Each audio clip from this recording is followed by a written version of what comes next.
Hello, friends, and welcome.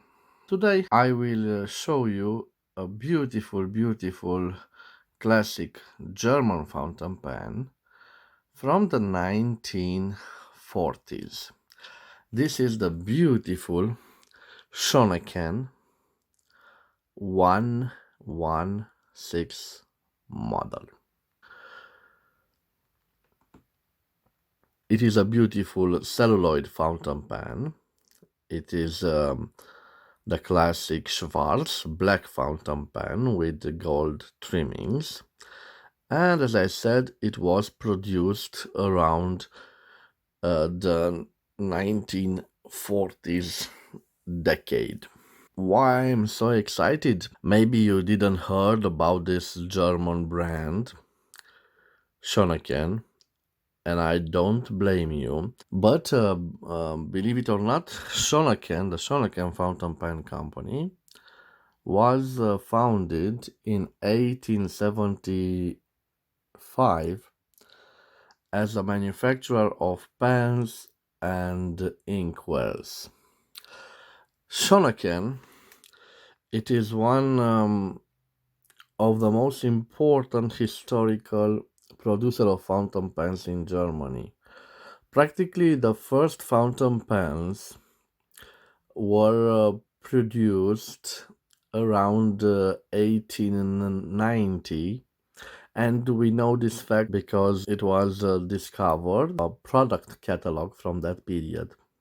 Let's say the golden age of this German manufacturer was around the 1930s decade, when they produced probably the best pens available on the German market. Of course, this fact is quite debatable because some people think that Osmia or maybe Kaweco were just as good as Soennecken. But it shows us that in the 1930s, Soennecken was among the most well received fountain pen manufacturers by the public because of the quality of their end products. Unfortunately, in the 1960s, it suffered a great crisis due to the introduction of the disposable ballpoint pens, and it had to close its doors in 1967.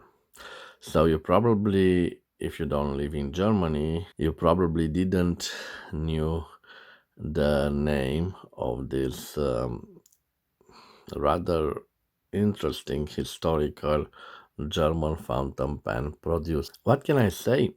Even in the 60s and in the when they had problems, they maintained the quality of their fountain pens. So they are highly sought after for fountain pen enthusiasts or collectors.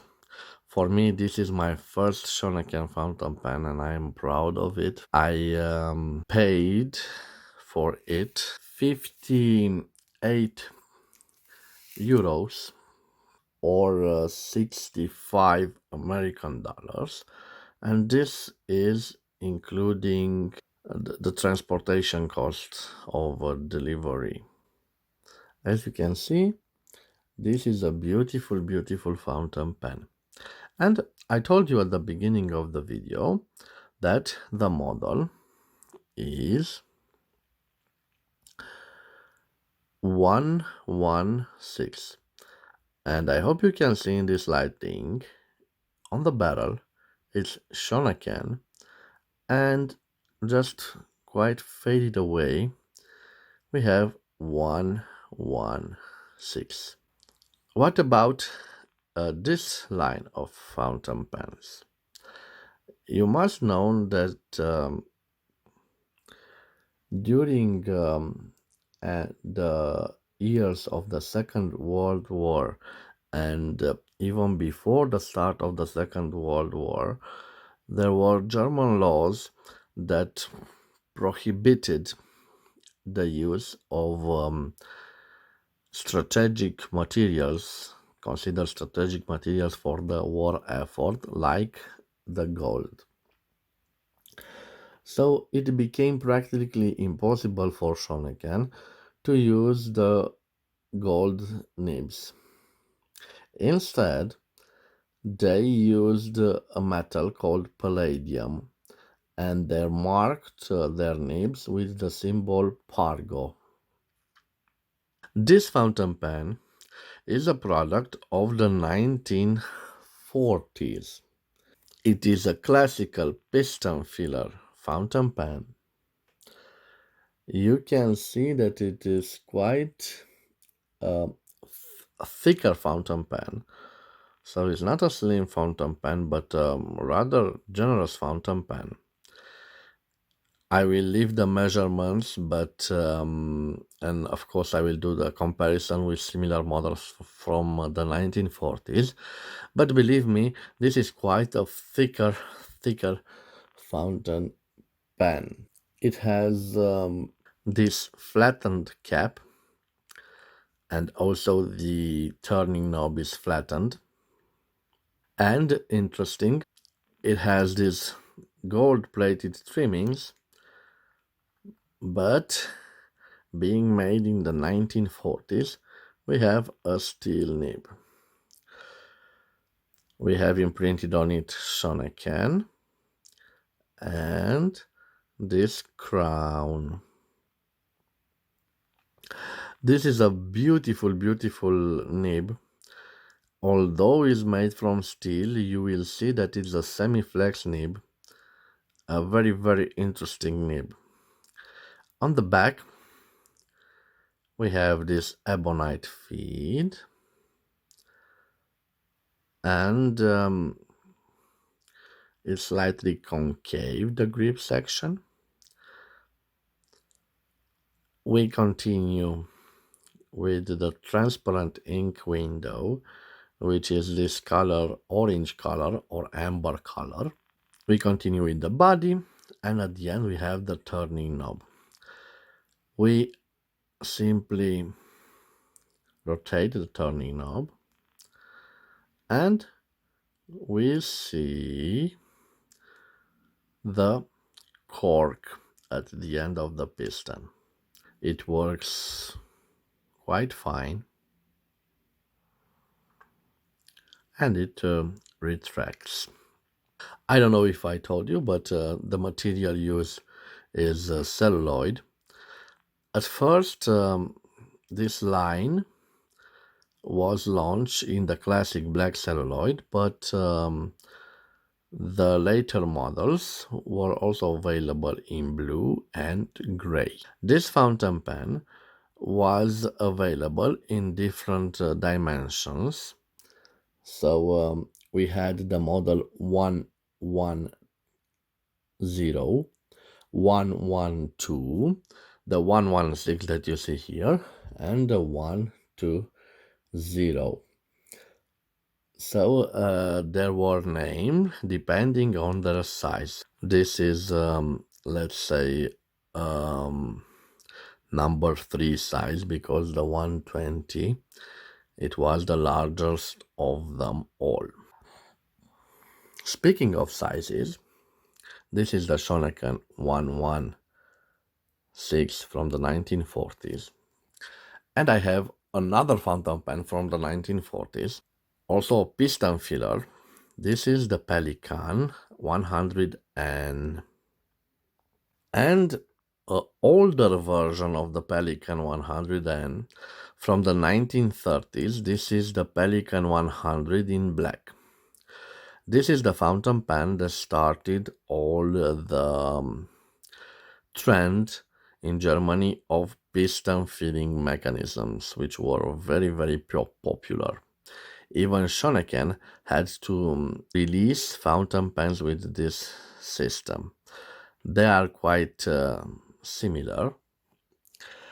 But I also have a Kaweco Original 52 from 1937, and this one has a rather different filling mechanism.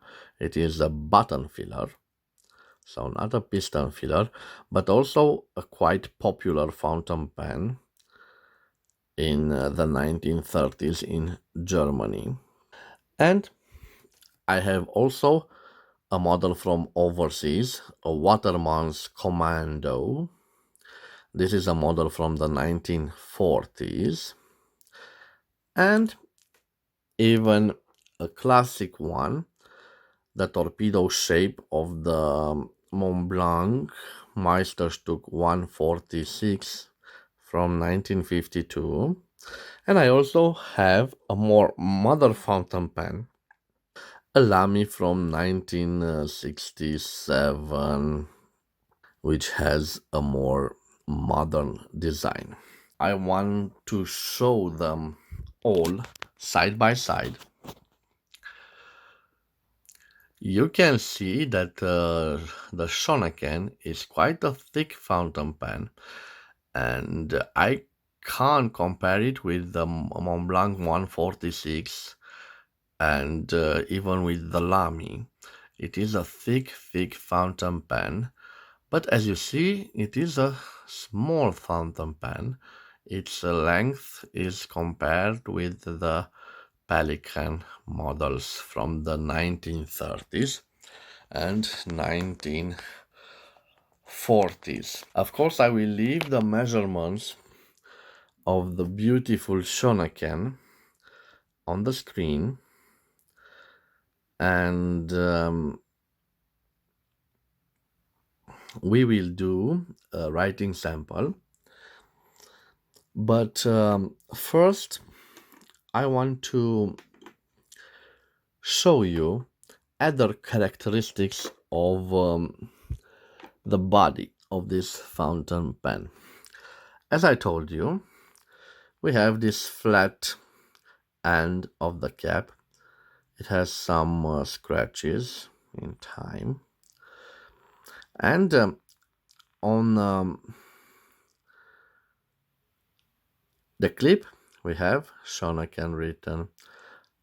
The breather hole is, let's say, hidden by the clip.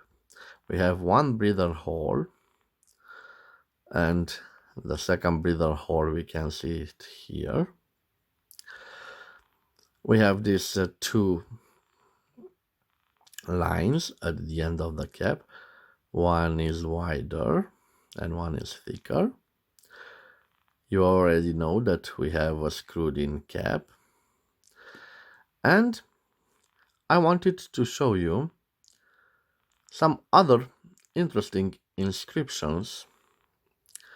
So we have a B on the turning knob, and this means that the size of the nib is B.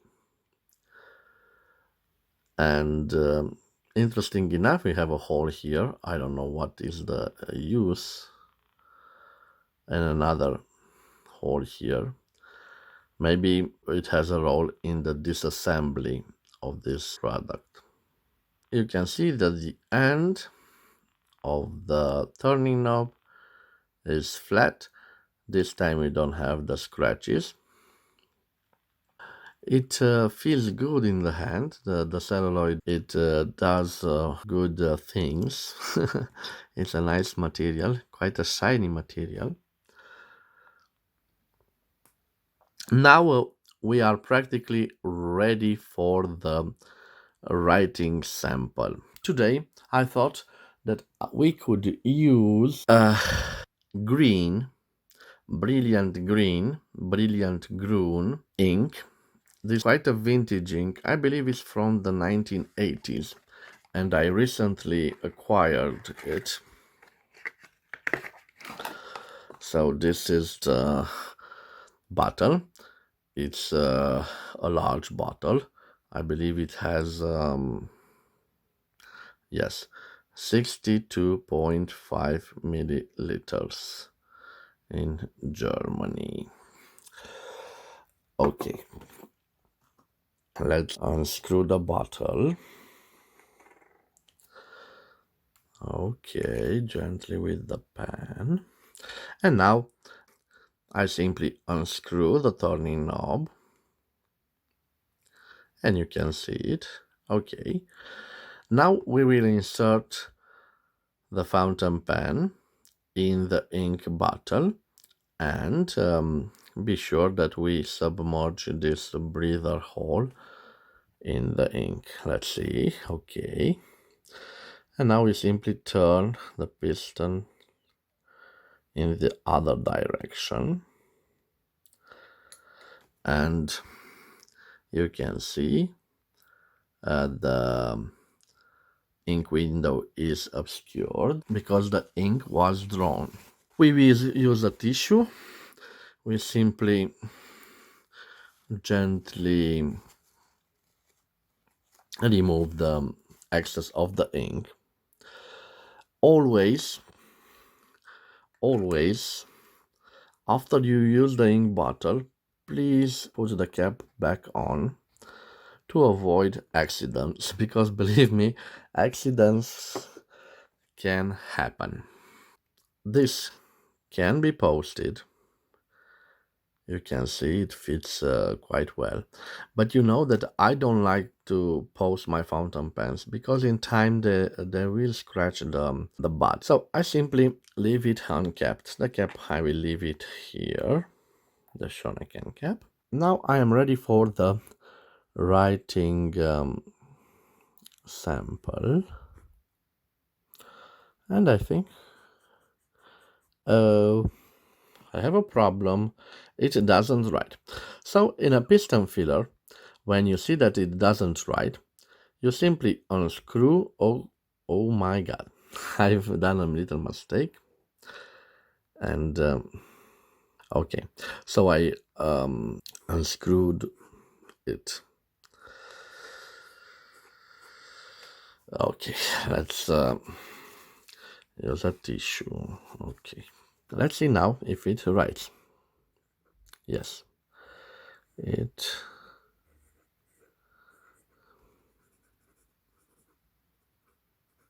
wants to write. Okay, you can see. Let's draw it back.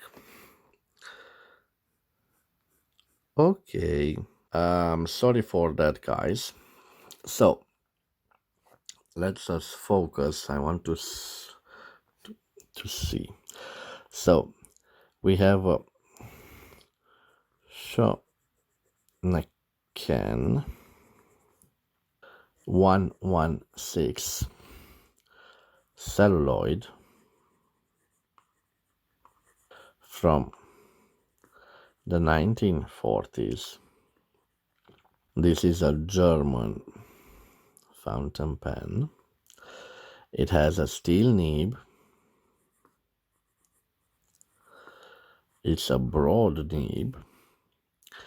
And interesting, we have line variations, and I hope you can see. Yes, I think, and I will classify this nib as a semi-flexible steel nib. It's a interesting nib. You saw it, a springy nib. Let's see. Whoa, it is beautiful. Beautiful, beautiful, beautiful. What can I say? I'm in love with this steel nib. It writes like a dream, and the whole fountain pen is quite a nice fountain pen. I'm proud to have this fountain pen in my collection.